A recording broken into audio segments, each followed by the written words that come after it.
Umumnya kita ini kan beda ya. Iya. Pokoknya pupuk putih itu pupuk gitu. Ya. Akhirnya kan hanya dapat hijau daun aja. Hijau daunnya dapat, tapi isinya kompok. Ya. Itu padi ini ternyata cuma kita dapat 4 ton, 5 ton per hektar. Harusnya bisa sampai 9 ton, 10 ton per hektar. Nah kalau pakai Mospa, ini bijinya padat, jarang ada broken dan isinya semua rata. Itu padi apapun Semua sama. jenis padi, Semua jenis. mau Bramo, mau 46, sama. Asalkan tanahnya bagus dulu tuh Pak. Ya, terutama tanah. Tanah dulu. Nah ini hindari pemakaian Korea dikala sudah produktif. Boleh pakai pupuk tapi yang maju. Kelebihan banyak masalahnya Pak. Oh gitu. Batang lembek, buahnya gampang pecah, isinya kopong, terlalu banyak busuk, nitrogen. Makanya lebih bagus pemakaian N hanya di awal. 15-20 hari setelah tanam itu baru pakai urea. Dengan catatan sebelum tanam kasih fosfat tepung, harga murah seperti ya, masih maksimal. Jadi nantinya lambat laun produk kimia itu nggak ada. Karena tanah sudah terbiasa dengan jenuh pemakaian dengan kimia, kita pasti ada start sedikitnya. Ya, tapi nggak banyak, harusnya ratusan kilo. Hanya batu hijau daun aja di awal. Tapi kemarin Pak Ivan dari Jember.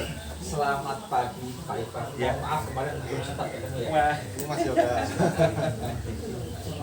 Ya Pak ya Pak. Kenapa? Ya. Mana ya? Di desa jadi duduknya bebas.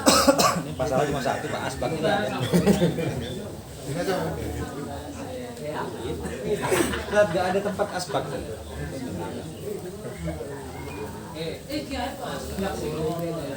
Kencong itu wilayah Jember apa Lumajang Pak ya?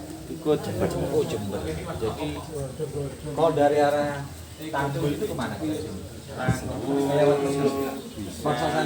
Kedatangan Pak Ivan dan teman-teman dari wilayah Kabupaten Jember. Nanti ke arah selatan. Alun-alun selatan. Alun-alun selatan.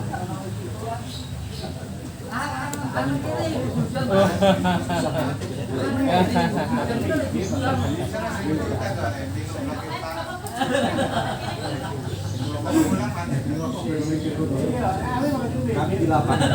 Iya. Kalau petani sembilan jadi yang semula pasif daripada lebih baik masih saya aktif.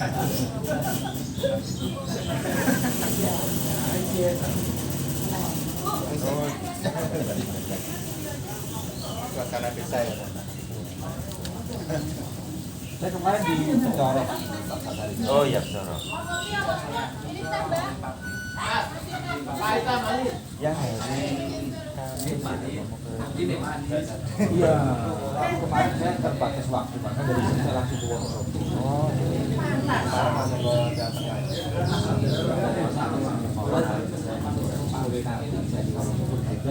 Jam 12 siang masuk. 2021 enggak tempat itu? Mungkin ya. Cuma tanggal 2 bilang bisa. Kalau Jember kan banyak yang udah menggunakan pupuknya ya, jadi Ya, gampang ini ada juga maaf kemarin saya nggak melihat di tempat yang sudah ada di produksi. Kalau ada ini dianggap dianggap sayang. Ada agen dengan sudah jual langsung. Makanya saya lebih senang itu kalau langsung dijual tanpa ada kita di tempat yang jual pupuk sekitar. Jadi langsung ya ada di sini. Kan belum ada agen. Monggo Bapak Ibu sekalian langsung menempati tempat, acara mau dimulai.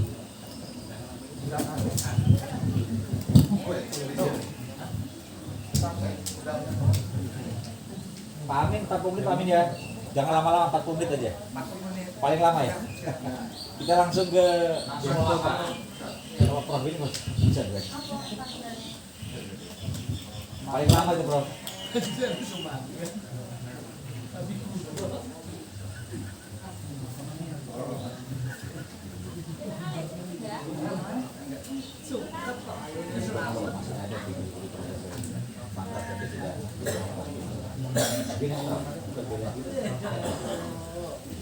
betul kalau petani itu lagi dari mulai awal dari sumber air itu tanah kasihnya karena kekurangan kondisian itu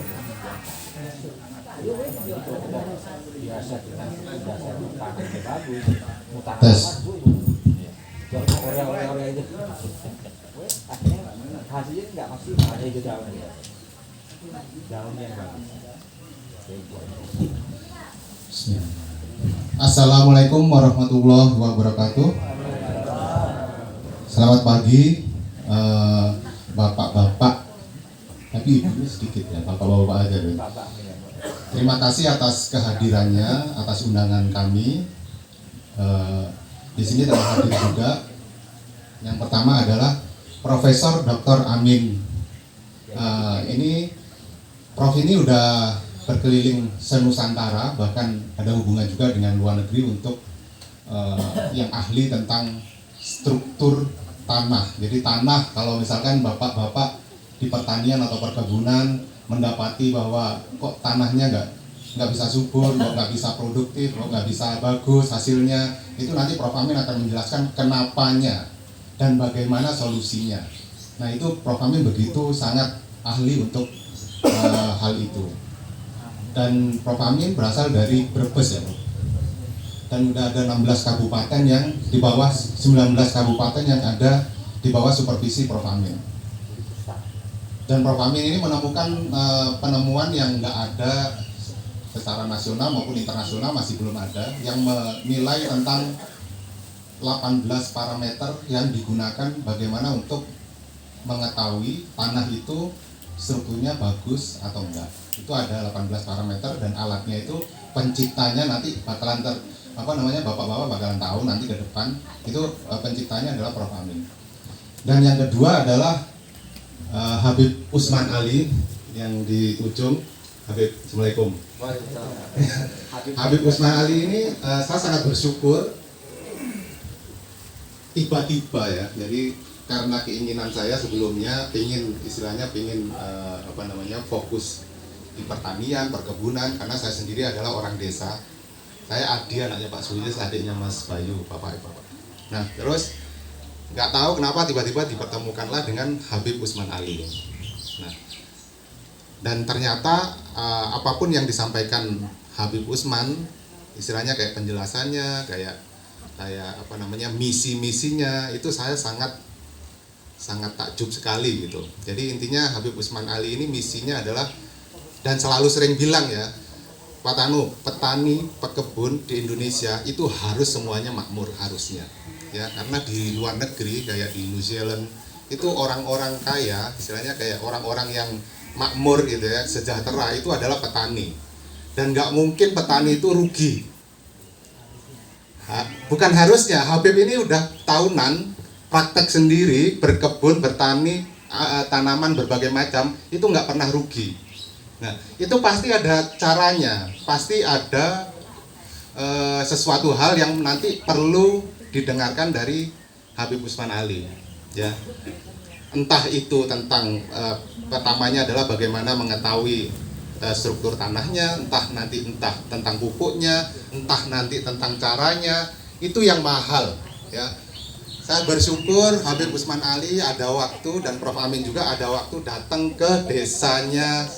Ini awalnya dari saya, desanya saya, dan ingin berbagi bapak-bapak sekalian gitu loh. Nah ini waktunya sangat istilahnya, intinya itu waktunya sangat bernilai, bapak-bapak. Nanti bisa belajar tentang itu. Kenapa Habib ini bertani nggak pernah rugi, ya? Karena yang menjadi permasalahan sekarang, yang saya dengar dari bapak saya kebetulan ada beberapa lahan, bapak ini selalu istilahnya ngomong ke saya, aduh ini hasilnya padinya kurang baik, aduh ini jagungnya kurang baik, kayak gitu. Itu sering sekali. Dan bapak saya sering bilang bahwa petani-petani juga mengalami, petani-petani di Banyuwangi, di desa, di Kecamatan Glaga juga mengalami seperti itu. itu kontradiksi. Kontradiksi artinya berlainan dengan apa yang disampaikan Habib Usman, bahwa beliau bertani bertahun-tahun nggak pernah rugi gitu. Nah itu nanti yang ingin Habib Usman Ali juga sharing tentang hal itu. Dan juga terima kasih kepada Pak Bayu yang sebagai Ketua Banyuwangi Berkebun, kakak saya sendiri, yang memberikan ruang di sini yang begitu indah dan tempat dan kesempatan juga untuk Habib Usman Ali dan Prof Amin bisa menjelaskan dalam suasana yang nyaman sekali seperti sekarang ini. Oke, susunan acaranya Bapak Ibu ya, nanti seperti ini sebentar.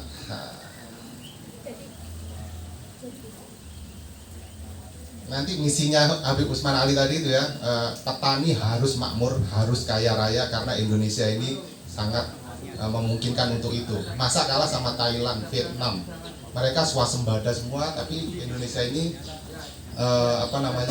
kok ketinggalan dari mereka yang negara kecil. Nah itu Habib Usman Ali udah mengerti semua itu, kenapa sebabnya dan apa yang harus dilakukan. Ya, jadi pembukaan dari saya pas ini kurang dari 10 menit. Yang acara selanjutnya adalah rundown-nya ya. Bentar lagi setelah saya ada Pak Bayu menyampaikan sebentar. Terus selanjutnya adalah diberikan waktu kurang lebih 30 menit keluh kesah ya. Jadi nanti yang aktif ini Habib Usman Ali menyediakan kaos dari PT Satria Gunung Sakti yang aktif ya, nanti akan diabsen. Maksudnya akan dicatat, nanti diberikan kaos karena kaosnya terbatas. Nah, keluh kesah petani mungkin dapat diwakili 3-5 orang. Ini bebas ya.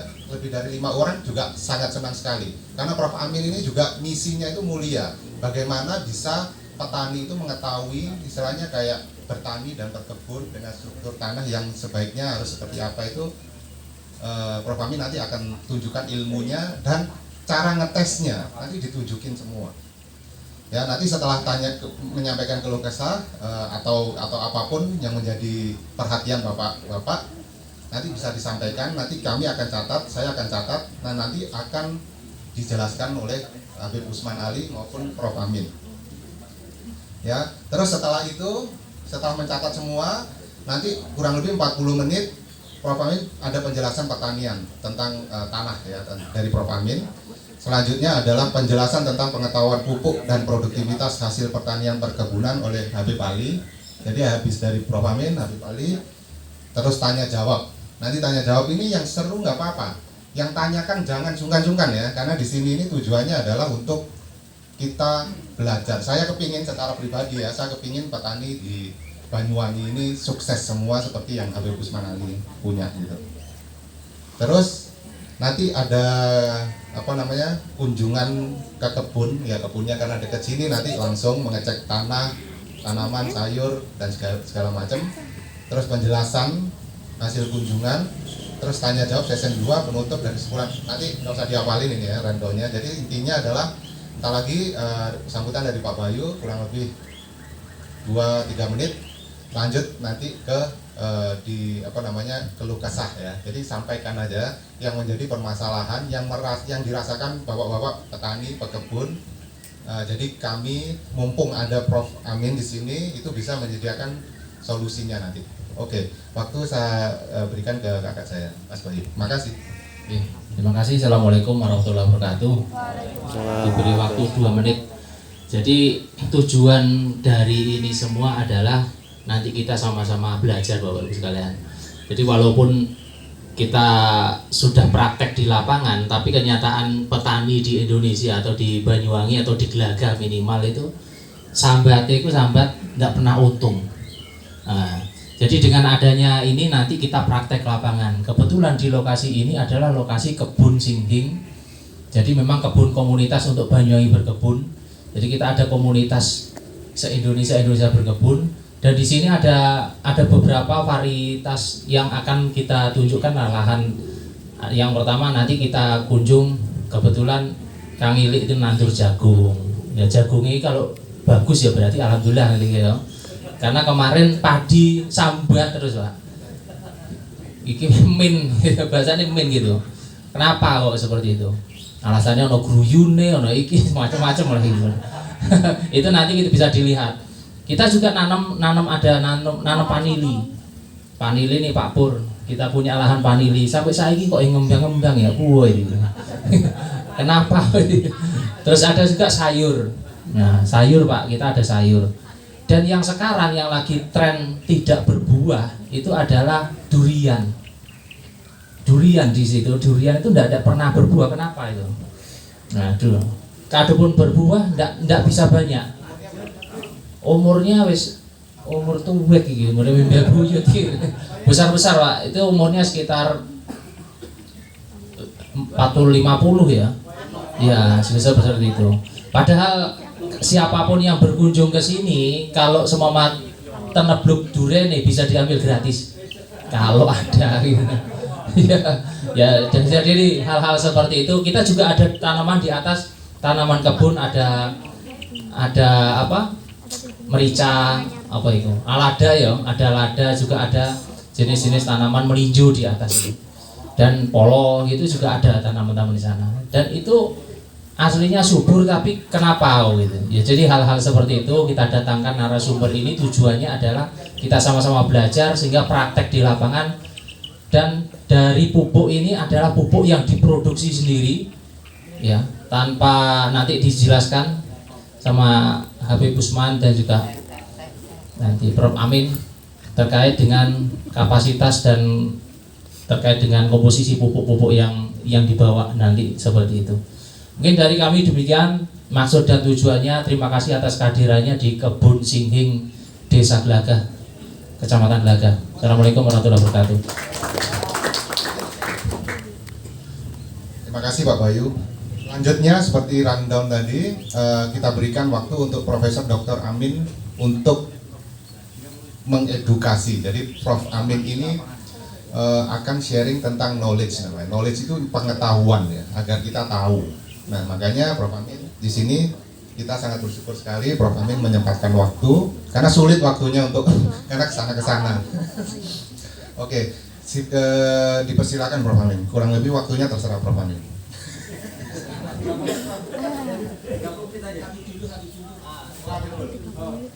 Dulu. Oh ya. Monggo Habib sini. Ini kalau dari Habib ini kita harus tahu ilmunya, kenapa Habib berani bilang menjamin petani itu nggak mungkin nggak untung. Nah itu nanti itu yang terngiang-ngiang di saya. Petani di Indonesia harusnya sama kayak negara-negara lainnya ya, yang petaninya di sana makmur, sentosa, kaya ya. Bahkan di New Zealand itu petani itu punya helikopter sendiri untuk apa, memberikan pupuk ya dari udara gitu, sampai kayak gitu petani. Nah Habib itu misinya kepingin petani Indonesia itu seperti itu, kaya raya. Itu misi yang sangat luar biasa mulia ya. Makanya Habib ini suka memberikan ilmunya ya. Jadi saya mohon bapak-bapak memfokuskan untuk penjelasan dari Habib. Makasih. Silakan Habib. Assalamualaikum warahmatullahi wabarakatuh. Selamat pagi Pak Ivan. Jadi Pak Ivan jauh-jauh dari Jember. Oh, lagi fokus sama HP. Jadi sebetulnya gini Pak ya, pupuk ini banyak macam Pak ya. Tinggal kita harus tahu bedanya apa pupuk yang beredar yang sekarang dengan produk-produk kita.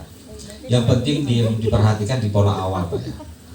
Kalau tanah sudah subur, tanaman pasti subur. Karena apa? Banyak petani itu hanya ngikuti yang program-program sudah ada ya. Yang tahunya semua pakai pola yang warnanya putih. Produk-produk nitrogen Pak ya. Jadi awal nitrogen, akhir juga nitrogen. Petani nggak tahu bahwa nitrogen itu apa. Yang tahunya hanya hijau daun aja Pak ya. Yang metode kita tuh ada kesamaan, banyak bedanya Pak. Kalau pola kita itu harus di pupuk dasar dulu. Pupuk dasarnya ada unsur P, fosfat. Kalau fosfat yang umum biasanya SP36 atau granul Pak ya. Itu digunakan hanya untuk sedikit aja, dianggap mikro. Nah ini kesalahan besar Pak. Harusnya itu yang diaplikasikan waktu pengolahan tanah awal itu hanya unsur P di awal. Dosisnya kurang lebih antara 200 sampai 300 kilo di pupuk dasar Pak. Nah kalau tanah energi netral, karena tanaman itu kalau pH-nya itu di bawah 6, mau pakai pupuk harga 1 juta gak bakal subur Pak. Kalau pH sudah netral, ketersediaan nutrisi makro mikronya sudah pas, tanaman pasti subur. Baru kita kalau mau injek dengan pola nitrogen itu paling enggak 15 sampai 12 hari setelah tanam. Khususnya padi Pak ya. Hampir mirip dengan jagung. Tinggal dosisnya aja. Makanya saya bawa Profesor Amin ini kan ahli nutrisi tanah Pak ya. Kita lihat tester tanah dulu, ini kekurangan apa. Yang pertama pasti airnya dulu diperhatikan. Yang kedua kita uji analis bahwa kekritisan tanah seperti apa. Karena kan akumulatif pemakaian kimia yang terlalu besar ini mempengaruhi dosis kita juga. Jadi semakin banyak kimia dengan pengolah nitrogen atau amonium sulfat atau ZA, ini kita pulihkan dulu tuh Pak. Kalau tanah sudah pulih, maka saya bilang pasti, karena meskipun kita produsen pupuk juga kami pelaku perkebunan. Makanya saya nggak pernah rugi karena kami juga produksi pupuk gitu loh Pak. Kami perhatikan dari mulai vegetatif dan generatif. Karena umumnya kita kan nggak kenal itu Pak. Umumnya kita hanya sekedar yang penting kalau tanaman hijau udah pasti subur. Padahal kan yang kita cari bukan hijau daunnya Pak. Kita cari hanya hasil akhirnya. Berapa sih per hektar kalau tanaman padi, berapa sih per hektar untuk tanaman jagung, atau berapa untuk perkebunan. Di sini nggak ada perkebunan Pak ya. Semua pertanian ya. Jadi kita fokus di pertanian aja Pak. Jadi intinya kita nanti langsung ke lapangan, nanti dibantu dengan Profesor Amin. Ini nggak sifatnya netral Pak ya. Ini bantu petani, gak ada tendensi dengan kita. Jadi betul-betul profesional. Jadi kita lihat di lapangan bahwa di sekitar Banyuwangi dimulai dengan arealnya Pak Bayu sama Pak Tano, ya alhamdulillah kita dikasih tempat sebagai pembakarsa ini. Kita jelasin dari awal dulu bagaimana cara pengolahan tanah yang benar. Kalau tester sudah pas, baru kita mulai di aplikasi. Itu nanti bakal muncul Pak. Di tanah ini unsur nitrogennya berapa, residunya berapa, baru kita bicara dengan komposisi dengan produk-produk kita. Nah kalau 3T kita pegang Pak, tepat cara, tepat aplikasi, tepat dosis, gak mungkin rugi tuh Pak. Jadi meskipun harganya rendah ditopang dengan hasil produktivitas yang tinggi, kan gak pernah rugi tuh Pak. Umpamanya padi harga turun sedikit, tapi kalau ditopang dengan produktivitas tinggi, kan gak bakal rugi Pak. Maaf ini agak sedikit terlalu banyak rokok, ini agak sesak sedikit. Ini kan salah satu contoh dengan kimia Pak ya. Ini kan nggak ada, ini baru muncul aja produk rokok organik ya. Ya mungkin saya mengarah ke organik nanti ya. Jadi salah satu faktor itu Pak ya. Jadi pertama kita harus lihat dulu di tanahnya. Pertama kita tester airnya juga. Yang kedua analis bakal keluar Pak. Ternyata tanah ini sangat tinggi, pertama pH umpamanya. Yang kedua residunya. Nah kita urai dengan pemakaian rock fosfat di awal dengan dosis sesuai dengan kekurangan di tanah berapa. Nanti ada program susulan Pak, karena kita utamakan di perbaikan tanah dulu. Nanti setelah tanam di usia kurang lebih 20 sampai 25 hari baru pemakaian produk susulan. Ya kemungkinan 3 kali aplikasi. Pertama di pupuk dasar, yang kedua di masa vegetatif awal usia 15 hari. Yang paling penting nanti di hasil akhir Pak. Itu paling enggak 42 hari di masa generatif itu untuk hanya buah. Jadi ada jenjang-jenjangnya Pak ya, semua polanya sama. Yang penting di sini harus di pupuk dasar dulu Pak. Kalau pupuk dasar tanah sudah netral, pH sudah netral, sudah subur, pasti tanaman subur Pak. Di sini bukan bicara insya Allah Pak ya. Maksud saya itu kalau tanah ini kan itu matematis Pak. Kalau tanah ini sudah kita pola dengan betul, pasti tanaman subur. Asalkan mengikuti anjuran kita. Karena kebanyakan petani minta maaf Pak. Kadang-kadang antara kita penyuluh, pemberi produk itu lebih pintar petani Pak. Karena biasanya mereka ngikuti dengan program-program yang sudah jalan. Pokoknya Pak kalau saya nggak kenal urea nggak bakal mau gitu. Padahal unsur nitrogen itu hanya bantu Pak. Bantu hijau daun di awal vegetatif. Jangan digunakan unsur urea ini di tengah-tengah. Pasti Pak, satu pertama batangnya gampang lembek. Yang kedua nutrisi gak banyak masuk tuh Pak. Akhirnya apa? Hasil produktifnya sangat-sangat kecil. Yang semula bisa 10 ton mungkin terus sampai 3 sampai 5 ton. Oke, mungkin cukup sekian. Nanti ada season kedua saya jawab. Yang kedua saya limpahkan ke Pak Prof. Mungkin Pak Prof. Terima kasih banyak. Pak Bayu, Pak Tano, Pak Ivan juga. Assalamualaikum warahmatullahi wabarakatuh. Waalaikumsalam warahmatullahi Terima kasih, itu pembukaan dari Habib. Nanti lebih seru yang tanya jawab aja ya Habib ya.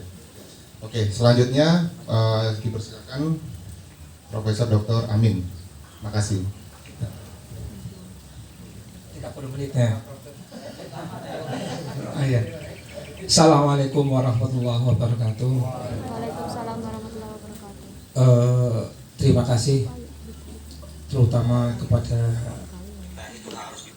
Sohibul Bait yang sangat responsif tentang kepedulian kepada petani, dan mudah-mudahan ini adalah sebagai awal ibadah kita kepada Allah Subhanahu wa taala. Bapak dan Ibu yang saya hormati, ada salah satu problema di tingkat skala nasional di mana pertanian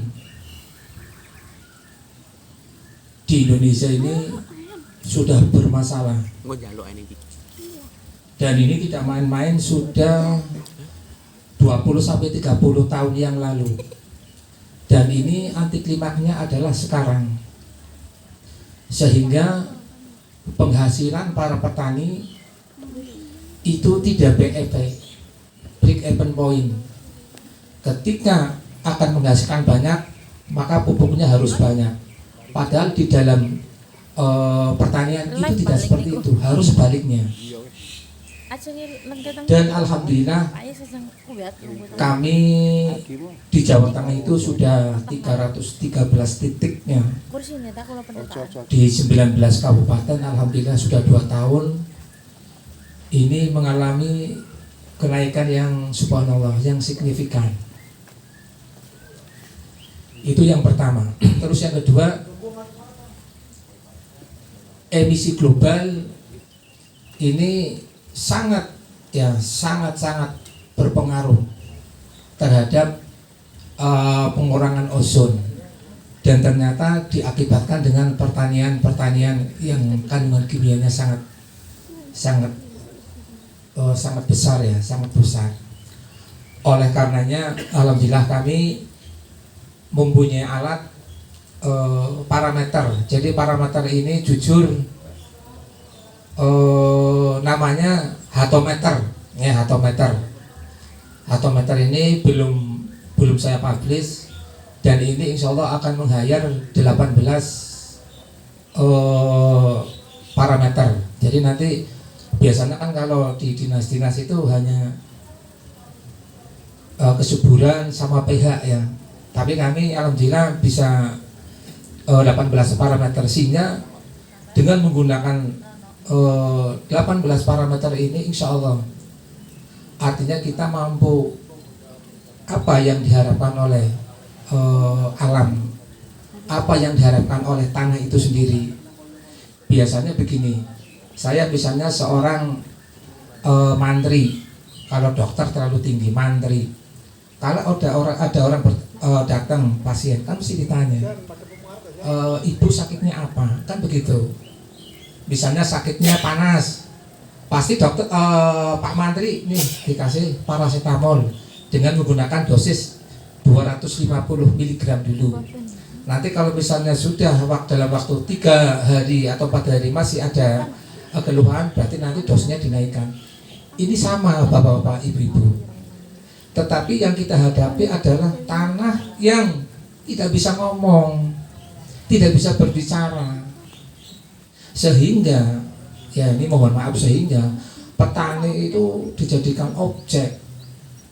objek benar. Obatnya wah serawutan, sementara tanahnya nangis, saya tidak mau obat itu, saya tidak mau obat ini, tetapi kan nggak bisa bicara.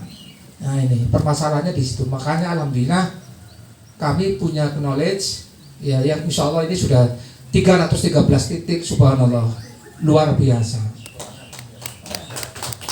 Nah ini nanti saya biasanya mohon maaf kalau di Cilacap, di Gerobokan dan sebagainya itu paling tidak 3 hari Pak. 3 hari praktek, mencatat, besoknya praktek. Tapi kalau di sini Kalau di sini jujur dikasih waktu 30 menit, makanya saya bingung ini mau bicarakan mau apa ini yang modern. Padahal apa, kita itu nawaitunya adalah dandani tanah. Bagaimana mungkin mau dandani tanah dikasih waktu 30 menit. Ini intermezzo ya. Ya, ini hanya sebagai gambaran, dan alhamdulillah kami kemarin pulang dari Bali 4 hari, kebetulan di sana ada progres juga, dan insya Allah nanti setelah selesai, padahal belum selesai, terus diundang sama Habib, ayo ke Banyuwangi dulu. Alhamdulillah saya mau, dan ini mau diajak lagi kemana Habib? Ke Wonosobo. Ya tidak apa-apa lah, demi petani insya Allah kami akan membantu, dan kami ikhlas. Kami ikhlas karena apa? Saya alhamdulillah diberi ilmu seperti ini dari Allah Subhanahu Wa Taala, dan saya punya kewajiban untuk mengedukasi kepada panjenengan di sini adalah petani garda terdepan untuk keselamatan bangsa. Kalau tidak mandiri, waduh, kalau kita ketergantungan susah, Pak. Tapi kalau kita betul-betul mandiri, kita betul-betul minimal mengetahui knowledge-nya, insya Allah akan membantu walaupun hanya persentasenya sedikit. Oleh karenanya saya tidak akan ngomong panjang lebar karena nanti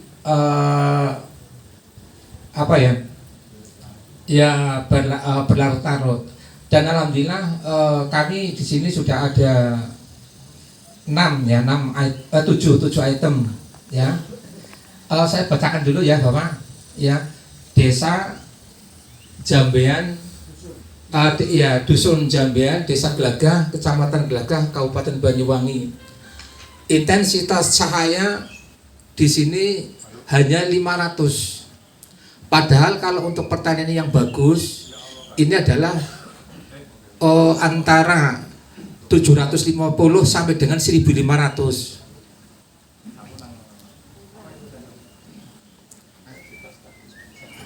Nah, intensitas saya. Lah, justru begini bahwa ini nanti pertanyaan-pertanyaan ini, alat ini kita nanti diskusi.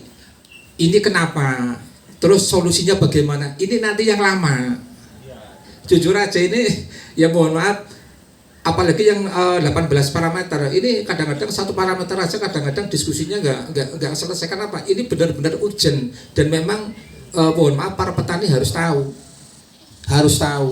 Oh ternyata seperti ini, oh ternyata seperti itu, dan ini real, bisa dipertanggungjawabkan secara ilmiah karena alatnya ada, bukan ilmu perkayongan, bukan ilmu wah kira-kira, wah seperti ini, nggak bisa ini. Terus titik koordinatnya di 8 derajat 133 lintang selatan dan 114 bujur timur, 0,38 bujur timur. Terus, nah ini kelembaban udaranya di sini sudah 95%, artinya sudah sangat lembab.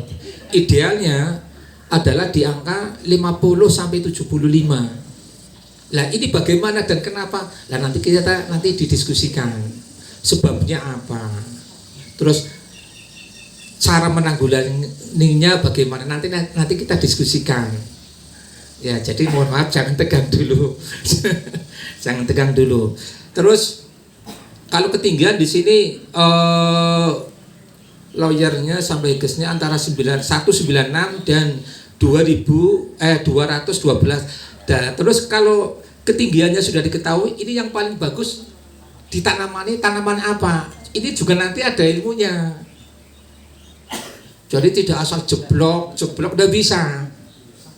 Nah ini ya ketinggian. Terus logam beratnya. Nah logam beratnya di sini 43, cukup tinggi. Idealnya adalah di 37 sampai 38. Logam berat itu apa? Dan cara penanggulangannya bagaimana? Terus kejernihan udaranya di sini sangat bagus, Pak. Di sini good. Antara 10 sampai 30 itu good. Ada kota-kota tertentu yang saya padahal pada waktu itu di pedesaan. Setelah saya input tentang APL-nya itu di level 300 dan itu berbahaya. Setelah saya ngobrol dengan perangkat desa, dengan kepala desa, sama kepala dinas, dan ternyata ada salah satu pabrik yang menghasilkan polutan yang luar biasa. Saya melaporkan, setelah melaporkan, alhamdulillah direspon oleh perusahaan. Nah terus dari perusahaan bilang, "Loh Bapak dasarnya apa ini Pak? Alat saya ini adalah sudah EC, Eropa sertifikat. Lihat nanti di Google tentang jurnal ini." Beliau tidak bisa menjawab. Saya hanya ini aja Pak. Saya minta coba polutannya supaya dikurangi, zero air. Syukur-syukur bisa zero, tapi tidak mungkin. Dan setelah saya bawa alat ke sana, luar biasa. Ternyata yang namanya kalau bahasa Jawa itu kukus, kalau bahasa ini pabrik itu namanya polutan ya. Ini memang tidak berasa Pak, tetapi ketika ini berjalan terus menerus, ini akan menjadi berdampak buruk kepada terutama anak-anak, sehingga nanti timbul stunting. Karena logam beratnya yang mengandung polutannya yang luar biasa. Tapi alhamdulillah di sini good, antara 10 sampai 30. Iya, bagus. Jadi untuk pertanian ke depan insya Allah tidak ada masalah. Terus suhunya di sini cukup bagus, di angka 25 derajat Celcius. Nah, sedangkan nanti yang parameter selanjutnya adalah kita nanti cek langsung di lokasi. Nanti setelah dicek lokasi kesuburannya berapa, baru nanti kita perlihatkan angkanya. Setelah kita perlihatkan angkanya, nanti bisa diskusi. Saya kira seperti itu. Nah ini sebelum tes ke sawah, apakah kita diskusi dulu atau diskusi dulu? Oke, ya. Terima kasih. Akhirul kalam. Assalamualaikum warahmatullahi wabarakatuh. Waalaikumsalam. Terima kasih Prof. Amin pembukaannya. Jadi untuk yang selanjutnya seperti rundown-nya tadi itu, ini dipersilakan waktunya untuk bapak-bapak untuk menyampaikan beberapa masalah atau beberapa perhatian atau beberapa pertanyaan. Dipersilakan sebanyak-banyaknya. Nanti yang aktif ada souvenir dari Habib. Biar ini tujuannya apa? Tujuannya biar Habib dan Prof ini mengetahui apa sih problematika istilahnya bapak-bapak sekalian selama ini. Dipersilakan, siapa yang langsung satu.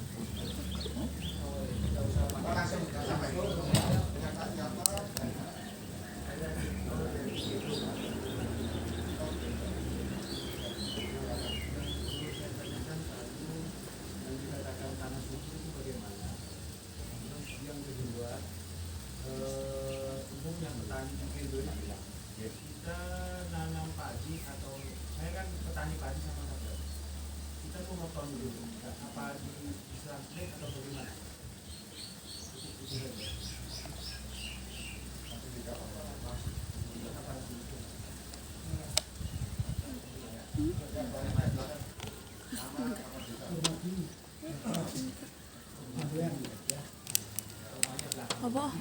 Gak apa-apa. Pengen kok ini.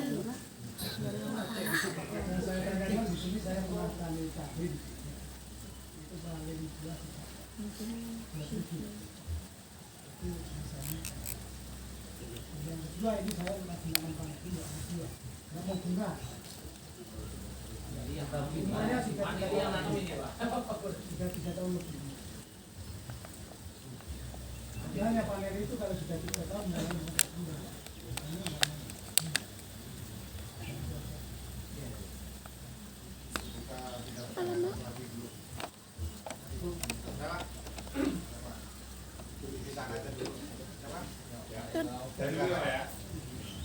Assalamualaikum warahmatullahi wabarakatuh.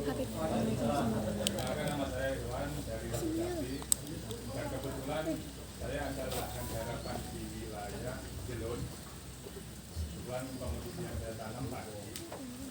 Dan sebelum pelaksana kemarin saya ukur dengan pH system. Itu hasilnya cukup signifikan. pH-nya cuma 4 sampai 5, dan tanaman sebelumnya saya amati itu anakannya nggak keluar, satu rumpun cuma keluar 6, paling banyak 10 satu rumpun. Dan kemarin setelah saya olah tanah keluar seperti berkarat gitu, tanah itu, genangan air itu keluar seperti karat ya. Nah terus aplikasi yang sudah saya lakukan kemarin, lahan tersebut saya tabur dolomit sebanyak 2,5 ton pas olah tanah. Terus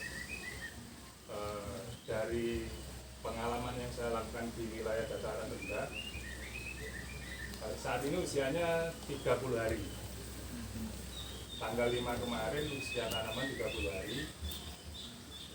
Dan saya bandingkan dengan tanaman saya yang ada di dataran rendah, bedanya cukup agak jauh lebih bagus di dataran rendah. Karena apakah itu pengaruhnya dari pH tanah yang turun tadi atau karena apa gitu. Karena baru sekali ini saya ada garapan di Jelon. Targetnya 500 tanaman padi. 400. Nah kebetulan kemarin saya antisipasi pakai pola tanam transplanter ya. Jadi terpopulasi yang agak sedikit lebih banyak, terus jarak tanamnya lebih renggang. Nah karena di situ saya uji coba juga, kita tanam padi di dataran tinggi, profitasnya seperti apa. Dan memang konsep awal saya pembenahan tanah itu saya lakukan. Dan mumpung ada kegiatan ini dan ada buku ini, ya barangkali bisa dikolaborasikan nanti. Harapannya petani sekitar bisa melihat, oh ternyata buktinya seperti ini, biar profitas produksi kita tinggi gitu. Ya, jadi yang dijawab pertanyaan terakhir dulu, Prof, yang panjang, biar masih inget. Oh dari awal nggak apa-apa ya. Dari Pak Cipto Gendop tadi pertanyaannya tanah subur itu pengertiannya bagaimana? Nah, beliau tanamannya apa? Tanamannya padi sama sabrang berganti-ganti gitu. Umbi ya. Iya. Terima kasih. Pertanyaan tadi yang pertama adalah tanah yang subur itu bagaimana dan kayak apa ya? Ya. Sekarang saya mau balik nanya. Itu jumlah luasannya berapa, Mas?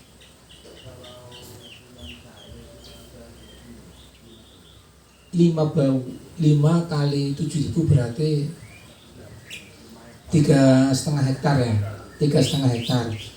Terus per hektarnya dapat berapa? Gabah kering per hektarnya? Iya. Iya. Ditebaskan 1 hektar laku berapa? Kalau pas agak baik, terus kondisi Iya. Iya. 25 juta. Iya. Iya, 1 hektarnya ya. Iya. Terus penggunaan pupuknya? Oh iya. Iya. Terima kasih. Untuk 1 hektar nilai tebasannya adalah 25 sampai dengan 27. Ini sudah bagus. Cuman kalau kita terus menerus dengan menggunakan kimia, tanah itu semakin ke sana akan semakin kurang produktivitasnya, sehingga otomatis kalau kurang produktivitasnya berarti kimianya kan harus bertambah. Permasalahannya kan sekarang harga-harga pupuk kimia kan sekarang harganya mahal, sehingga BEP-nya, break open point-nya tidak sumbut lah ya. Nah, kalau untuk pertanian yang subur, kebetulan saya ada alatnya, itu namanya fertilizer. Ya, fertilizer itu adalah alat untuk mendeteksi tingkat kesuburan. Nah, tapi dengan sistem nanti 5 cm kayak apa? Di sana ada low, ideal atau high. Terus nanti kedalaman 10 cm. Nanti akan menunjukkan angka lagi, low, ideal, high. Terus nanti yang terakhir 15 sampai 20. Nah, jenengan kalau misalnya sudah jadi yang ngomong bukan jenengan tapi alat ini. Oh, berarti alat ini tidak subur atau low. Oh, alat ini misalnya dalam kedalaman 10 cm ideal, berarti bagus. Nah, jadi sekarang ada alat parameter yang bisa menentukan subur dan tidaknya ada. Iya. Ya, kebetulan saya alatnya bawang. Nanti kalau meter belum saya publish. Ya, ini baru dulu ya, baru per item. Ya, nanti kita praktek bersama di lokasi yang terdekat. Nanti setelah saya analisis, nanti di situ rame, banyak pertanyaan-pertanyaan. Ya, udah cukup ya. Iya.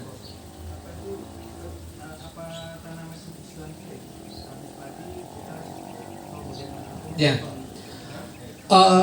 Idealnya kalau nenek moyang kita, kenapa nenek moyang kita dulu antipati terhadap kimia? Karena pola pertanian dulu itu setelah tanam padi, tanam yang mengandung rhizobium akarnya yaitu jagung dan kacang. Sehingga dulu itu tidak perlu pakai pupuk. Ya, dulu waktu saya kecil saya masih ingat sekali. Penggunaan pupuk kimia hukumnya wajib. Nah, dan ternyata saya sadar setelah saya menggunakan itu dari tahun ke tahun mengalami penurunan penurunan hasil, sehingga wah ini break even pointnya sangat tidak memungkinkan, sehingga kita ketergantungan kepada kimia itu. Jadi kalau misalnya nanti pola penanamannya adalah jagung, nah kenapa jagung? Itu rhizobiumnya luar biasa. Rhizobium itu dia mampu memecah tanah yang tadinya sudah terkena bahan-bahan kimia. Dan tentunya ini rata-rata ini tanah perlu pembenah tanah yang disebut sekarang adalah pupuk alami. Dan kebetulan di sini saya bukan promosi ya, produknya memang bagus ya. P2O5 dengan kadar 38% per kilonya, ini insya Allah akan menghayar satu produktivitas, dan yang kedua residu-residu kimia lambat laun nanti akan berkurang. Dan tentunya harapan saya nanti binaan di sini ada 2-3 orang yang mampu yang mampu menguasai 18 parameter, mampu menerjemahkan alat ini. Karena apa? Insya Allah kalau misalnya satu kabupaten ada 1 orang saja yang mampu, nanti ditularkan ke masing-masing kecamatan.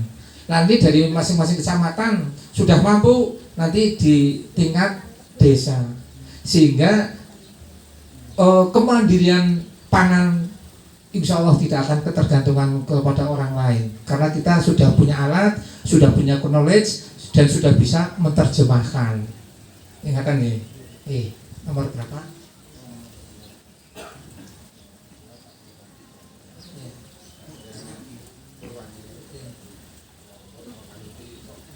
Oh ya, tadi sudah saya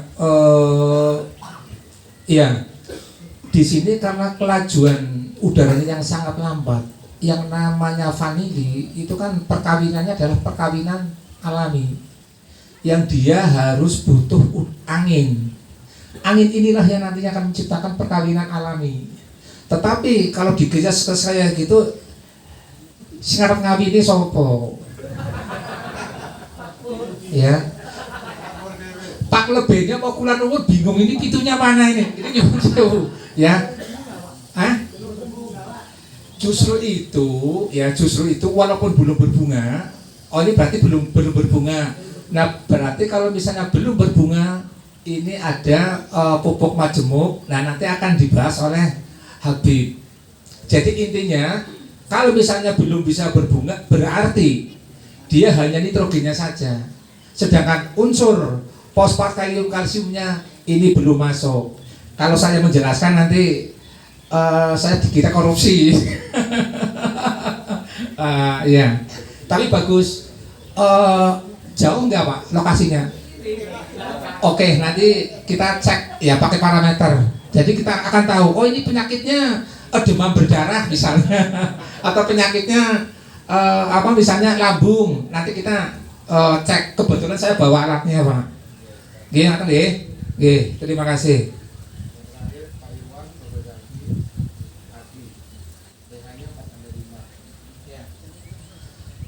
Terima kasih. Idealnya kalau untuk padi itu MDPL-nya di bawah 300 karena dia harus membutuhkan intensitas cahaya yang maksimal paling tidak 8 jam. Kenapa? Yang namanya padi itu adalah bagaimana dia akan mendapatkan biji-biji yang maksimal. Ya istilah orang itu dia mau masak gasnya tiri ini sama dengan fotosintesis, sama dengan sinar. Makanya semakin banyak sinar yang nampak itu justru akan semakin bagus.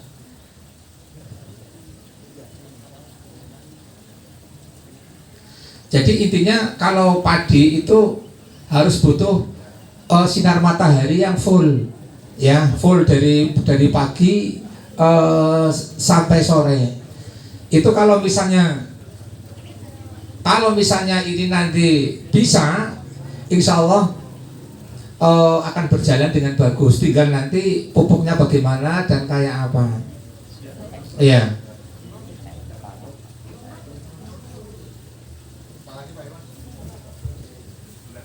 Sementara itu dulu, ya nanti dilanjutkan.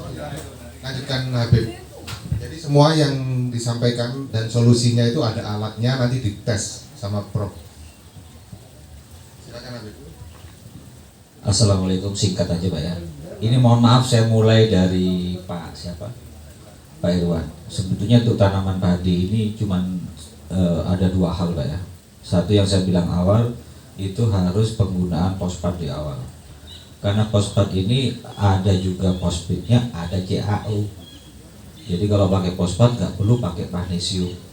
Karena sifat magnesium hanya pH asam aja, tapi nutrisi nggak ada Pak.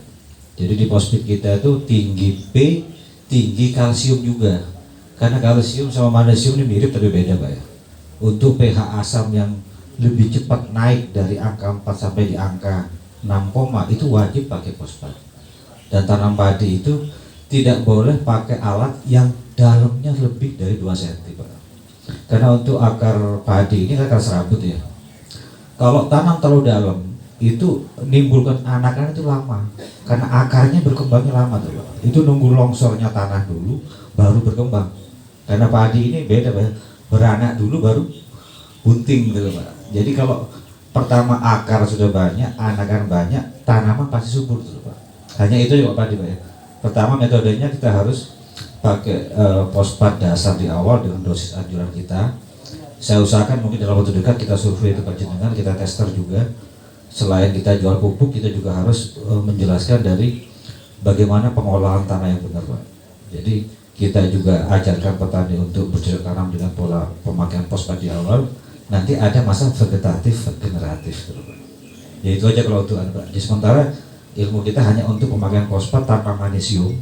Memang dolomit ini fungsinya untuk pH asam aja. Tapi untuk ngikat di situ kan lama Pak ya. Beda dengan CaO dengan kalsium. Jadi magnesium itu mungkin kandungan MgO-nya 18%, tapi Ca-nya kecil, mungkin 6%. Kalau kalsium terbalik. CaO-nya di atas 25% bahkan 30%, Mg-nya kecil. Jadi itu mirip hampir senyawa tapi beda. Lebih cenderung itu memakai CaO. Tapi karena kita fosfatnya kandungan kalsium juga tinggi, jadi nggak perlu pemakaian kalsium atau dolomit di awal. Jadi sudah netral di situ. Jadi itu paling nggak ya, dari pengolahan awal itu ke tanah paling 15 hari Pak. Jadi awal waktu pembajakan terakhir sebelum bibit itu fosfat dulu, setelah mungkin 7 hari baru bibit. Nah, bibit kalau sudah usia tanam 15 sampai 20 hari baru kita injek kalau mau lebih cepat klorofilnya N hanya 40 sampai 50 kilo per hektar, itu vegetatif. Kurang lebih 25 hari lah Pak, itu setelah tanam itu memakai N 50 per hektar, 50 kilo. Kalau urea, kalau ZA sekitar 75 kilo karena N nya cuma 24%. Di masa generatif ada dua metode, jenengan bisa pakai majemuk atau kita ada injek fosfat granul dan sedikit amonium sulfat hanya 25 kilo, itu aja. Yang lain mana Pak?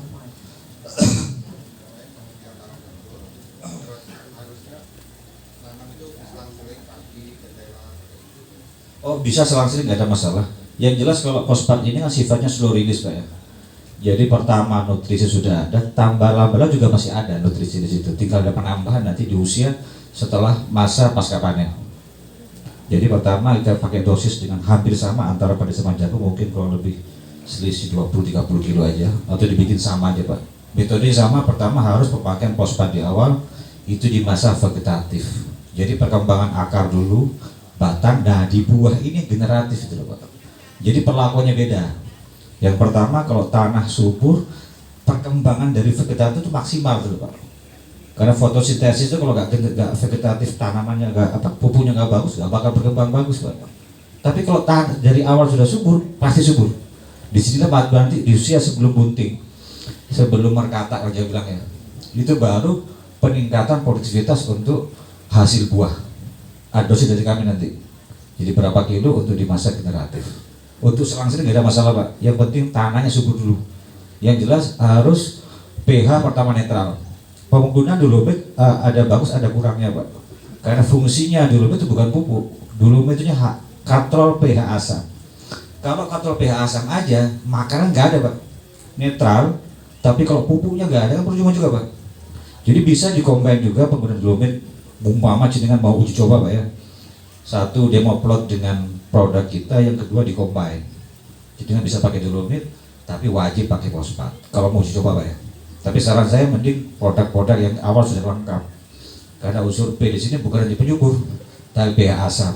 Jadi kalau pH asam ini di bawah 5 apalagi 4 ya, Banyuwangi ya gak bakal subur Pak. Meskipun harga pupuk 1 juta ya gak bakal maksimal.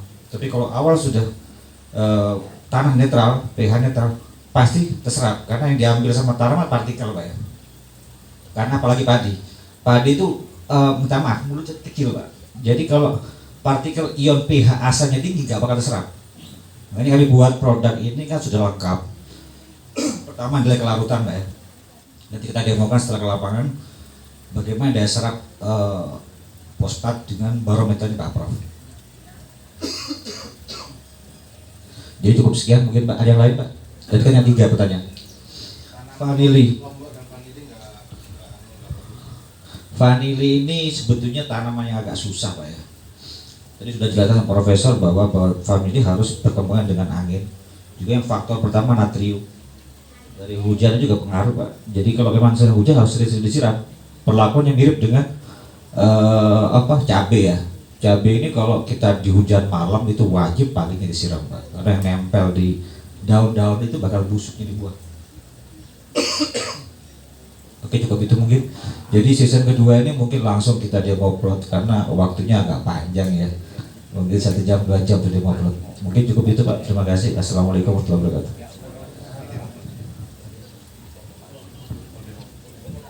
Oke. Selanjutnya demo plot.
paling bersih.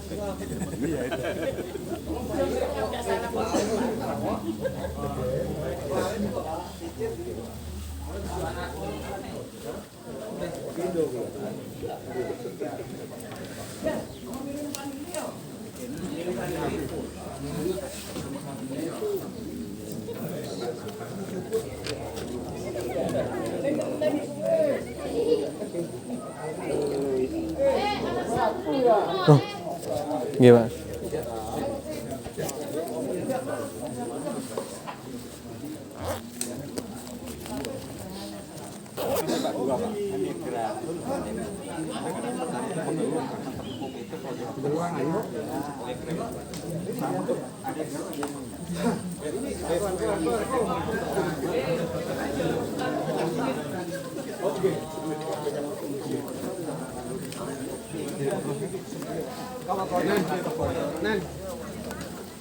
Ini ada MPK.